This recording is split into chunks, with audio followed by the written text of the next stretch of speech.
What's the haps? I'm Meroka, and I'm here today to give you my professional gaming opinion on The Pale Beyond. The Pale Beyond is oh hell, it's another one of those hard-to-define games. You know, the ones I like so much. It's got a lot of resource management, survival, but critically no crafting, and a great big dollop of narrative. It's the year It's the heroic age of Antarctic exploration, which I'm just learning is a thing, and you, Robin Shaw, are recruited to be first mate on a perilous voyage to the South Pole. As someone who watched a fairly compelling docudrama on Ernest Shackleton's Imperial Transantarctic Expedition a couple of years ago, and who now considers himself an expert on the matter, the parallels are significant enough that I'm quite sure it drew a lot of its inspiration from that ill-fated voyage. The perhaps apocryphal story of the advert Shackleton used to recruit for his voyage is near identical to the one you begin the game in the possession of.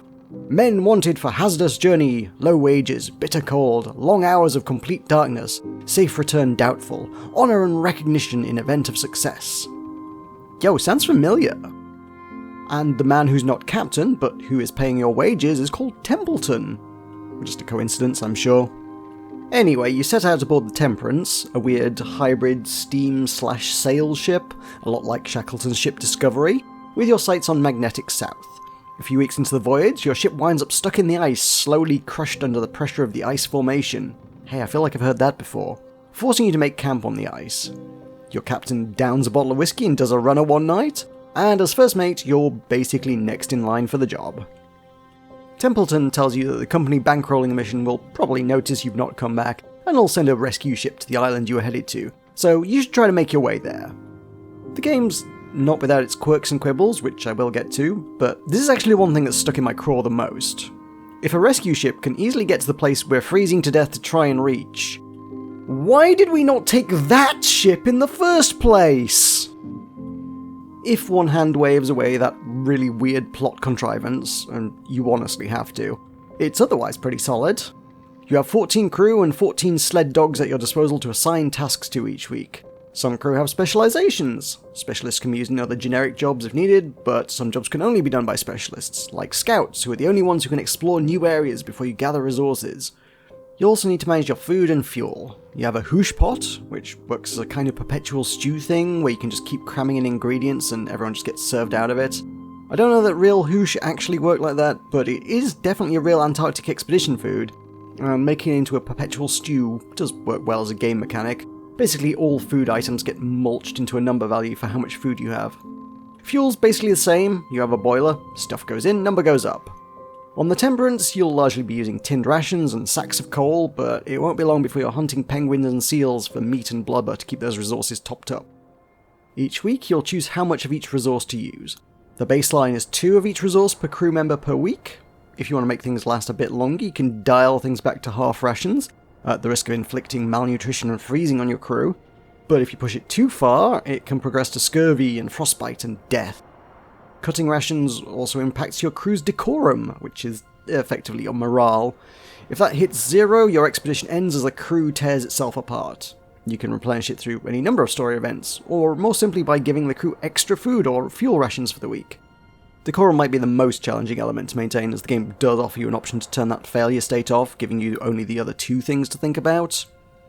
Through various story events and conversations with the crew, you can also earn or lose their loyalty. Some of them will begin the game loyal to you, but you can lose their trust if you upset them. Others start out resenting you for what they see as usurping the captain's position, but wise choices in a silver tongue can win them over to your side.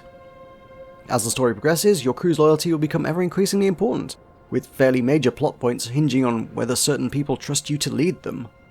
In a lot of respects, it felt mechanically like it had a lot in common with I Was a Teenage Exocolonist, except Exocolonist was a lot more forgiving about save scumming. The Pale Beyond only lets you save scum to the start of each major chapter of the game, and each of those can last a good few in-game weeks. I say this because it does feel, like Exocolonist, like a game which benefits heavily from save scumming. There are more than a few sections, certainly on your first playthrough, where you'll catch yourself thinking, ah shit, I wish I'd prepared better earlier on. Oh crap, my engineer was merely malnourished last week. How has he managed to die of scurvy in the span of 7 days? Now I can't keep the crew warm. The thing is, you know, because of the way seasons work and all that winter is coming. The arrow of time tells you that this is going to get worse before it gets better. And you'll try to conserve your resources, you'll make poor choices in the hopes of wringing a couple more weeks out of the boiler before people start dying, and there's a pretty damn good chance you'll fail the first time around. But you'll learn a lot about what you should have prioritized, and probably make it much further next time. I actually finished the game on my second run, incredibly with the whole crew alive. Though that made for a weird bit of ludonarrative dissonance as the game assumes you fucked up somewhere, and makes you build a graveyard for those you lost on the way. All 0 of them. And at the end it kind of taunts you to replay it. Oh, bet you wish you could have done that better, huh? Do you want to go back and try again? No, I'm a goddamn hero who just led 25 people across the Antarctic in winter without a single fatality. I'm actually very content with this outcome, thank you very much.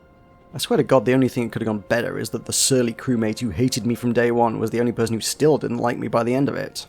Just, like, what if we could have been friends, you know?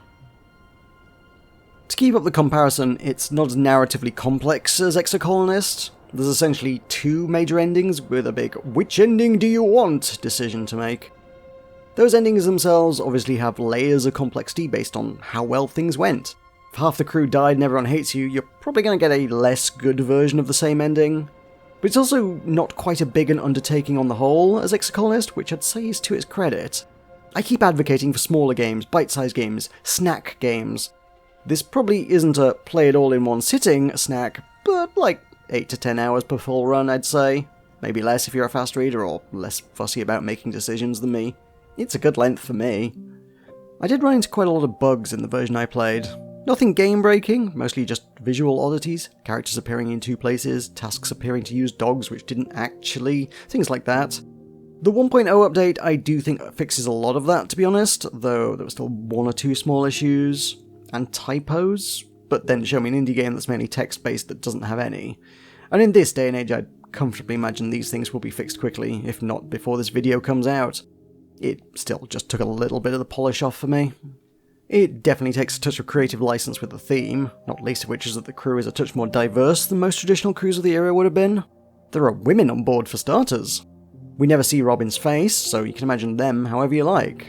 In fact, the crew consistently refers to Robin by they-them pronouns, which is obviously so as not to imply any specific gender, but it's also a lot of fun to imagine a 1910s-era NB leading a crew of salty sea dogs on a death-defying nautical voyage. Fun random aside about Shackleton's voyage that I just love so much that I have to share it. While recruiting, he received a letter from 3 sporty girls who suggested that if their feminine garb was inconvenient, they would just love to don masculine attire. And honestly, we have no choice but to stan. Shackleton did not hire them, sadly. All in all, The Pale Beyond is an enjoyable and compelling story in a setting we simply don't see a lot of. I mean, I guess the heroic age of Antarctic exploration is a period of time lasting little more than 20 years.